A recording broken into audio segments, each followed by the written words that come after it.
నమస్తే, welcome to Suman TV. నేను మీ విష్ణు. ప్రస్తుతంతో పాటు బిజినెస్ అనలిస్ట్ వెంకట్ మేకా ఉన్నారు. వారితో మాట్లాడదాం. సార్ నమస్తే. సార్ నమస్తే విష్ణు గారు. వెంకట్ గారు, ఇప్పుడు ఇన్వెస్ట్మెంట్స్ విషయానికి వస్తే, అంటే మనతో పోల్చుకుంటే యుఎస్ లాంటి కంట్రీస్తో కొంత అప్రోచ్ అనేది కొంచెం ఎక్కువ ఉంటుంది ఈ స్టాక్ మార్కెట్ విషయంలో కానీ, అదేవిధంగా ఇన్వెస్ట్మెంట్స్ విషయంలో. అండ్ నేను విన్నాను మీరు కూడా చాలా కంట్రీస్లో వర్క్ చేస్తారని, అండ్ యుఎస్లో కూడా ఉన్నారని తెలిసింది. అయితే ఆ ఇన్వెస్ట్మెంట్స్ విషయంలో అక్కడ ఇన్వెస్టార్స్ మైండ్ సెట్కి, ఇక్కడ మన కంట్రీలో ఉన్న ఇన్వెస్టార్స్ మైండ్ సెట్కి ఎటువంటి డిఫరెన్సెస్ ఉందంటారు? మంచి ప్రశ్న విష్ణు గారు. మన దేశంలో వాస్తవంగా మీరు అన్నట్లుగా ఫైనాన్షియల్ లిటరసీ అనేది తక్కువగానే ఉందండి. అంటే రీజన్ ఏమీ లేదండి. ఇక్కడ మనకేంటంటే చిన్నప్పటి నుంచి కూడా ఫైనాన్షియల్ లిటరసీ మీద స్కూలింగ్ దగ్గర నుంచి కూడా లేదండి. వెస్ట్రన్ కంట్రీస్లో ఏమవుతుంది అంటే వాళ్ళ స్కూలింగ్ దగ్గర నుంచి కూడా ఈ ఫైనాన్షియల్ లిటరసీ అనేది చెప్తూ ఉంటారనమాట. అంటే అక్కడ సేవింగ్స్ ఎట్లా చేసుకోవాలి, ఇన్వెస్ట్మెంట్ ఎట్లా చేసుకోవాలి, ప్రతిదీ చెప్తారు. Even though they don't save, but చెప్పడం అయితే చిన్నప్పటి నుంచి చెప్తారండి. అన్ని ప్రతి విషయాన్ని చెప్తారు. అంటే ఒక రూపాయిని ఏ విధంగా మనం ఇన్వెస్ట్మెంట్ చేసి దాన్ని పెంచుకోవచ్చు, అంటే బిజినెస్గా ఎలా దాన్ని డెవలప్ చేయొచ్చు అనే విషయాన్ని చిన్నప్పటి నుంచి చెప్తారు. మనం అది ల్యాక్ అయ్యామండి. దానివల్ల ఏంటి అంటే మనకి కొద్దిగా ఈ స్టాక్ మార్కెట్ ఇన్వెస్ట్మెంట్ అయినా లేదా అదర్ బిజినెస్లు కానీ కొద్దిగా తక్కువ ఉంటాయండి. చాలా ఇప్పుడు ప్రపంచంలో పెద్ద కంపెనీలు ఏమైనా తీసుకున్నా అంటే ఎక్కువ కంపెనీలు మనకి వెస్ట్రన్ కంట్రీస్ ఉన్నాయి, కానీ మన ఇండియా తక్కువ ఉన్నాయి. ఇప్పుడంటే ఇప్పుడు అదానీ, రిలయన్స్ ఇప్పుడు వచ్చినాయి, కానీ బట్ మొదటి నుంచి చూసుకుంటే మనకి కంపారిటివ్ అదర్ కంట్రీస్లో ఉన్న కంపెనీసే మనకి ఫ్లరిష్ అవుతా ఎక్కువగా ఉన్నాయన్నమాట. న్యూ టెక్నాలజీస్ ఐడెంటిఫై చేయడం కానీ ఇలాంటివి. సో స్టాక్ మార్కెట్ విషయానికి వచ్చినా కూడా అదే ఇంప్లిమెంట్ అవుతుందండి. స్టాక్ మార్కెట్లో కూడా ఏంటి అంటే మనకి మన దేశంలో తక్కువ మంది ఇన్వెస్టర్స్ ఉన్నారండి కంపేర్ టు అదర్ కంట్రీస్. ఎందుకంటే మన దేశంలో స్టాక్ మార్కెట్ అంటే ఒక గ్యాంబ్లింగ్ గానో మరో విధంగానో చూస్తున్నారు తప్పితే ఒక ఇన్వెస్ట్మెంట్ సాధారణంగా చూడట్లేదు. సో అదర్ దేశాల్లో ఏంటి అంటే దీన్ని ఒక ఇన్వెస్ట్మెంట్ ఆపర్చునిటీగా, అంటే మంచి ఇన్వెస్ట్మెంట్ ఆపర్చునిటీగా చూస్తారు. ఎందుకంటే వాళ్ళకి చిన్నప్పటి నుంచి చెప్తూ ఉంటారు అనమాట. ఈ ఫైనాన్షియల్ లిటరసీ అనేది వాళ్ళకి బాగా ఎక్కువ ఉంటుంది. అందువల్ల వాళ్ళు ఎక్కువ ఇన్వెస్ట్ చేస్తూ ఉంటారు. అంటే ఎలాంటి స్టాక్స్ని ఐడెంటిఫై చేయాలి, ఏ విధమైన పారామీటర్స్ చూడాలి ఒక బిజినెస్లో ఇన్వెస్ట్ చేయాలి అంటే, సో ఇలాంటివన్నీ వాళ్ళకి చిన్నప్పటి నుంచి చెప్పడం వలన వాళ్ళు మార్కెట్లో కూడా ఇన్వెస్ట్ చేసి వాళ్ళు ఎక్కువ లాభాలను ఆర్జించడానికి స్కోప్ ఉందండి. ఇప్పుడు వారన్ బఫెట్ ఉన్నాడు, ఎగ్జాంపుల్ తీసుకుంటే అందరికీ తెలిసిన ఆయన. అప్పుడు తెలియని పేర్లు చెప్పడం కానీ తెలిసిన పేర్లు చెప్పడం బెటర్ కాబట్టి బఫెట్ గారు ఉన్నారు. ఆయన మరి ఫైనాన్షియల్ లిటరసీ ద్వారానే ఆయన స్టాక్ మార్కెట్లో ఇన్వెస్ట్మెంట్ చేయడం జరిగింది. ఈవెన్ దో ఫైనాన్షియల్ లిటరసీ అనేది అంటే ఆయన స్కూలింగ్ దగ్గర నుంచి తెలియకపోయినా ఆయన ఏం చేశాడు అంటే ఇంట్లో ఫ్యామిలీ దగ్గర నుంచి అన్న తెలుసుకుని అట్లా ఇన్వెస్ట్ చేసుకుంటే పెద్దగా గ్రో అయ్యారు ఆయన. సో దాదాపుగా నేను చూసిన ప్లేసెస్లో, అంటే ఆ కంట్రీస్లో అన్నింటిలో కూడా, యూరోప్ కానీ యూఎస్లో కానీ, వాళ్ళకి ఏంటి అంటే స్కూలింగ్ టైం నుంచి కూడా మంచి నాలెడ్జ్ ఉంటుందండి, మార్కెట్ మీద మంచి అవగాహన ఉంటుంది. మనం ఏంటంటే ఎక్కువగా ట్రేడింగ్ మీద కాన్సన్ట్రేట్ చేస్తామండి. వాళ్ళు ట్రేడింగ్ కన్నా కూడా ఇన్వెస్ట్మెంట్ మీద ఎక్కువ కాన్సన్ట్రేట్ చేస్తారు. లాంగ్ టర్మ్ మీద. అవునండి. అంటే స్లో ఫేజ్లో బాగా గ్రో అవటం అనేది చూస్తారనమాట. క్విక్ రిచ్ ఏంటంటే మనం ఆలోచిస్తాం ఇక్కడ.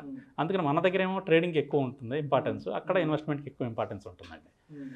సో మనం కూడా ఏంటంటే ఎక్కువగా, అంటే చాలామంది నేను వింటూ ఏంటంటే మల్టీ బ్యాగర్ స్టాక్స్ని ఎట్లా పట్టుకోవాలి ఇలాంటివన్నీ అడుగుతూ ఉంటారు అన్నమాట. సో ఈ మల్టీ బ్యాగర్ స్టాక్స్ అనేది అందరూ చెప్తూ ఉంటారు కానండి పట్టుకోవడం కష్టం.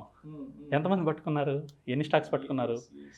సో మల్టీ బ్యాగర్ స్టాక్స్ని మనం పట్టుకోవడం కన్నా కూడా మనం ఏదైనా స్టాకు అంటే కొన్ని పారామీటర్స్ ద్వారా పెరుగుతుంది అనుకున్నప్పుడు దాన్ని తీసుకుని దాంట్లో ప్రాఫిట్ బుక్ చేసుకుని ఆ ప్రాఫిట్తో ఇంకో స్టాక్ తీసుకొని అలా మనం మనీ గ్రో చేయడానికి ఇంపార్టెన్స్ ఇస్తే ఏంటంటే ఎక్కువ మనం ప్రాఫిట్స్లో అనేది ఉండడానికి ఆస్కారం ఉంటుందండి. ఇన్వెస్ట్మెంట్లో కూడా, ఇక్కడ నేను ట్రేడింగ్ గురించి చెప్పట్లేదు, ఇన్వెస్ట్మెంట్లో కూడా కొన్ని డేస్ తర్వాత, లైక్ సే ఫర్ ఎగ్జాంపుల్ ఇప్పుడు షార్ట్ టర్మ్ ఇన్వెస్ట్మెంట్ ఉందనుకోండి, ఒక 3 నెలలో 6 నెలలో. సో లాంగ్ టర్మ్ ఇన్వెస్ట్మెంట్ అంటే నా ఉద్దేశంలో లాంగ్ టర్మ్ ఇన్వెస్ట్మెంట్ ఏంటంటే స్టాక్ కొని జీవితాంతం ఉంచుకోవడం కాదండి. లాంగ్ టర్మ్ ఇన్వెస్ట్మెంట్ అయినా కూడా అదే సంవత్సరం 2 సంవత్సరాల్లో మనం అనుకున్న టార్గెట్ ఏదైతే రీచ్ అవుతుందో అక్కడ తీసేసేయాలండి. తీసేయటం వల్ల ఏమవుతుంది అంటే ఆ ప్రాఫిట్ మనం తీసుకుంటాం, ఆ ప్రాఫిట్ ప్లస్ మనం ఒరిజినల్ క్యాపిటల్ రెండు కలిపి ఇంకో స్టాక్లో మనం ఇన్వెస్ట్ చేయడం వల్ల మన క్యాపిటల్ గ్రో అవుతుంది. అలా కాకోకుండా ఒక స్టాక్ కొనుక్కుంటాం, దాన్ని జీవితాంతం మనం ఉంచుకుందాం అనుకుంటే రెండో స్టాక్ కొనుక్కోవడానికి డబ్బులు ఎక్కడేయండి, మళ్ళీ దానికోసం మనం సంపాదించుకోవాలి. సంపాదించుకుని మళ్ళీ రెండో స్టాక్ కొంటాం. ఈ జీవితాంతం ఉంచుకునే కాన్సెప్ట్లు పెట్టుకుంటూ ఉంటే మన టైం బ్యాడ్ అయ్యి ఆ జీవితాంతం ఉంచుకునే స్టాకుల్లో ఏ ఎస్ బ్యాంక్ లాంటిదో ఆర్ పవర్ లాంటిదో ఇట్లాంటివి వచ్చినాయి అనుకోండి, జీవితాంతం మనం కష్టపడి సంపాదించి స్టాక్స్లో పెట్టినంత చివరికి వచ్చేసి 0 అవుతుందండి. అందుకని జీవితాంతం ఉంచుకునే కాన్సెప్ట్లు చెప్పమాకండి. చాలామంది ఏం చెప్తారు అంటే విప్రో ఎగ్జాంపుల్ లేకపోతే బజాజ్ ఫైనాన్స్ ఎగ్జాంపుల్ ఇట్లాంటివి ఏవి చెప్తూ ఉంటారు. చిన్నప్పుడు కొనుక్కుంటే ఈ రోజుకి ఇన్ని కోట్లైన అన్ని కోట్లైన అని ఉంచుకుంటే, అలాంటివి వేళ్ల మీద లెక్క పెట్టే స్టాకులు ఉంటాయి. పోయిన ఇంకెక్కువ ఉన్నాయండి. పోయిన స్టాకులు చూపించుకోవాలంటే క్యాలిక్యులేటర్ కావాలి.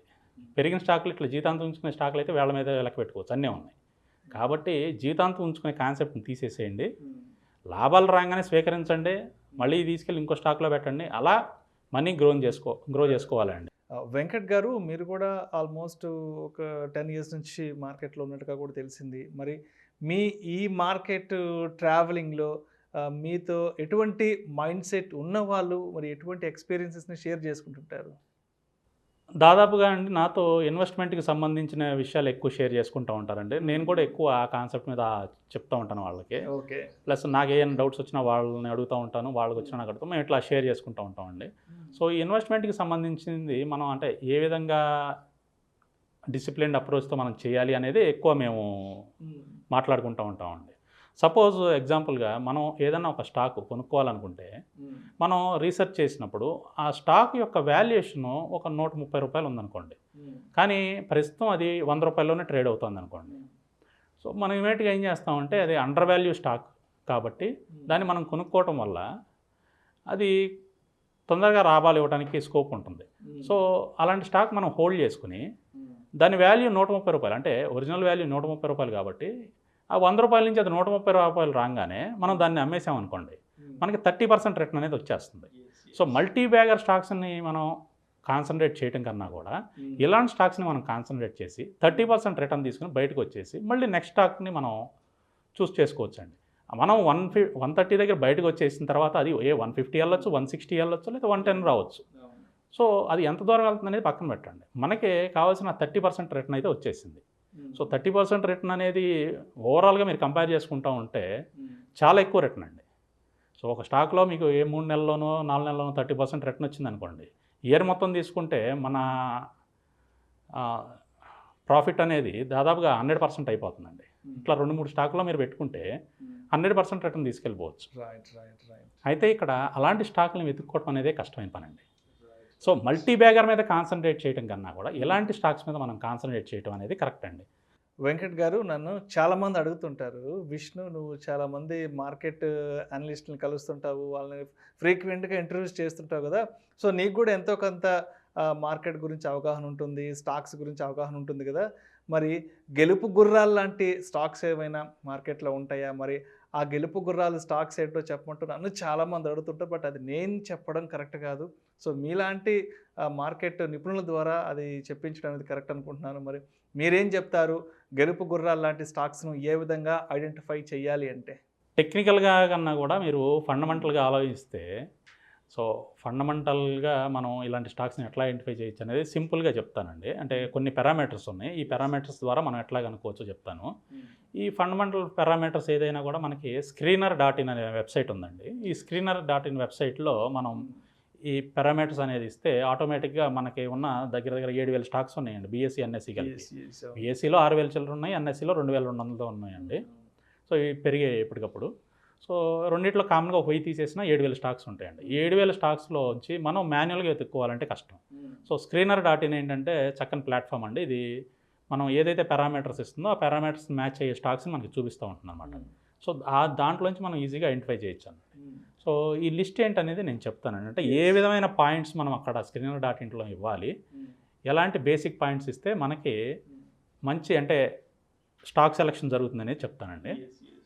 First point, annual turnover of A company ఏదైనా సరే 100 crores కన్నా ఎక్కువ ఉండాలండి. మినిమం 100 crores, 100 crores కన్నా ఎక్కువ ఉండాలి ఫస్ట్. సో రెండో పాయింట్ వచ్చేసి డెట్ టు ఈక్విటీ రేషియో అనేది 0.5 కన్నా ఉండాలండి. అసలు అంటే 0.5 ఉంటే బెటరు. అసలు అప్పే లేకపోతే ఇంకా బెటర్ అండి. అప్పే లేని కంపెనీలు ఇంకా ఉంటాయి, అప్పే లేని కంపెనీలు చూస్ చేసుకోవడం ఇంకా బెటర్. లేకపోయినా 0.5 ఉన్నా పర్వాలేదండి. సో ఆర్ఓఈ అండి, ఆర్ఓఈ వచ్చేసి 5 years ఆర్ఓఈ అనేది 15 కన్నా అబోవ్ ఉండాలండి. 5 ఇయర్స్ యావరేజ్ ROI 15 కన్నా అబోవ్ ఉండాలండి. ఇది 3వ పాయింట్ అండి. 4వ పాయింట్ ప్రమోటర్ హోల్డింగ్స్ అనేది 50% కన్నా ఎక్కువ ఉండాలి ఆ కంపెనీలో. ప్రమోటర్స్ హోల్డింగ్ 50% కన్నా అబోవ్ ఉండాలండి. ప్రమోటర్ హోల్డింగ్ కనుక తక్కువ ఉంటే ఏమవుతుంది అంటే మనకి అంటే కొన్ని కంపెనీస్ చూస్తామండి, దాంట్లో ప్రమోటర్ హోల్డింగ్ 5%, 4%, 2% ఇట్లా ఉంటుందన్నమాట. అంటే ప్రమోటర్కి దాంట్లో హోల్డింగ్ ఏమీ లేనప్పుడు ప్రమోటర్కి ఏం చేస్తాడు, తనకి పెట్టుబడి ఏం లేదు ఉండదు కదా, తీసేసుకుని ఉంటాడు. తను ఏంటంటే సరదాగా వెళ్తూ ఉంటాడు, ఏది చేసుకుంటాడు, తనకి యాన్యువల్ శాలరీ వస్తూ ఉంటుంది. అంటే దానికోసం కష్టపడి పనిచేసే మనస్తత్వం అనేది కొద్దిగా తగ్గిపోతుందండి. చేయరని కాదు కానీ కొంచెం తక్కువ ఉంటుంది. అదే మన హోల్డింగ్ ఎక్కువ ఉందనుకోండి కంపెనీలో, దాన్ని పెంచుకోవడానికి గ్రో చేయడానికి ట్రై చేస్తాం. అందుకని ప్రమోటర్ హోల్డింగ్ ఎక్కువ ఉన్న కంపెనీలు చూసుకోవాలండి. మినిమం 50% కన్నా ఎక్కువ ఉండాలండి. అలాంటి కంపెనీ చూస్ చేసుకోవాలండి. నెక్స్ట్ పాయింట్ అండి, క్యాష్ ఫ్లో. అంటే ఆపరేషన్స్ వచ్చే క్యాష్ ఫ్లో అనేది పాజిటివ్గా ఉండాలండి. సో మనకి ఎవ్రీ 3 మంత్స్కి రిజల్ట్స్ అనౌన్స్ చేస్తూ ఉంటారు. ఈ రిజల్ట్స్ అనౌన్స్ చేసినప్పుడు ఈ రిజల్ట్స్లో బ్యాలెన్స్ షీట్లో మనకి ఈ పాయింట్స్ అన్నీ చెప్తూ ఉంటారు అన్నమాట. పాయింట్స్ అన్నీ ఉంటాయి, వీటిలో మనం చూస్ చేసుకోవచ్చు. సో క్యాష్ ఫ్లో అనేది అంటే ఆపరేషనల్ క్యాష్ ఫ్లో అనేది పాజిటివ్గా ఉండాలండి, నెగిటివ్గా ఉండకూడదు. సో కంపెనీ యూజువల్గా ఏంటంటే లాభాలు వచ్చే కంపెనీ ఏదైనా సరే డివిడెండ్ పే చేస్తాయండి. షేర్ హోల్డర్స్ అందరికీ డివిడెంట్లు పే చేస్తూ ఉంటాయి. సో ఈ డివిడెంట్లు పే చేయడం అనేది చాలా ఇంపార్టెంట్. సో డివిడెంట్లు ఇచ్చే కంపెనీ కూడా అయి ఉండాలి. మనం ఏదైతే చూస్ చేసుకుంటున్నాం పారామీటర్స్లో, దాంట్లో డివిడెండ్ ఇచ్చే కంపెనీ కూడా అయి ఉండాలన్నమాట. అలాగే ప్రమోటర్స్ ఏం చేస్తారంటేనండి, కంపెనీలోకి ఫండ్స్, అడిషనల్ ఫండ్స్ తీసుకురావడం కోసం వాళ్ళ దగ్గర ఉన్న షేర్స్ని ప్లెడ్జ్ చేస్తారు. ప్లెడ్జ్ చేసి అడిషనల్ ఫండ్స్ని కంపెనీలోకి తీసుకొస్తారనమాట, వర్కింగ్ క్యాపిటల్ కోసం. సో అలాంటిది కొంచెం డేంజర్ అండి. ప్రమోటర్స్ ఇప్పుడు కూడా షేర్స్ ప్లెడ్జ్ చేయకుండా ఉండాలి, కంపెనీలో ప్లెడ్జ్ చేయకుండా ఉండాలి. సో అలా ఆ పారామీటర్ కూడా ఒకటి చూసుకోవాలండి. సో లాస్ట్ 5 ఇయర్స్లో, రీసెంట్గా వచ్చిన 5 ఇయర్స్లో కంపెనీ లాస్ అనేది లేకుండా ఉండాలి. దాని బ్యాలెన్స్ షీట్లు మనం చూసినప్పుడు లాస్ట్ 5 ఇయర్స్ నుంచి లాస్ లేని కంపెనీ అయి ఉండాలి అది. అలాగే కంపెనీ యొక్క సేల్స్ గ్రోత్ మినిమం 5% CAGR అన్న ఉండాలి. ఓకే. సో అట్లీస్ట్ 5% CAGR అన్న ఉండాలి కంపెనీ సేల్స్ గ్రోత్ అనమాట. సో నెట్ ప్రాఫిట్ మార్జిన్ అనమాట, నెట్ ప్రాఫిట్ మార్జిన్ కూడా 5% ఆర్ అబోవ్ ఉండాలండి మినిమం.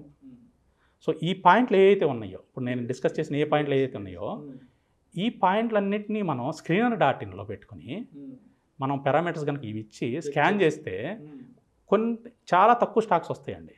ఇవి ఎవ్రీ ఇయర్ చేంజ్ అవుతూ ఉంటాయి స్టాక్స్. సో చాలా తక్కువ స్టాక్స్ వస్తాయి.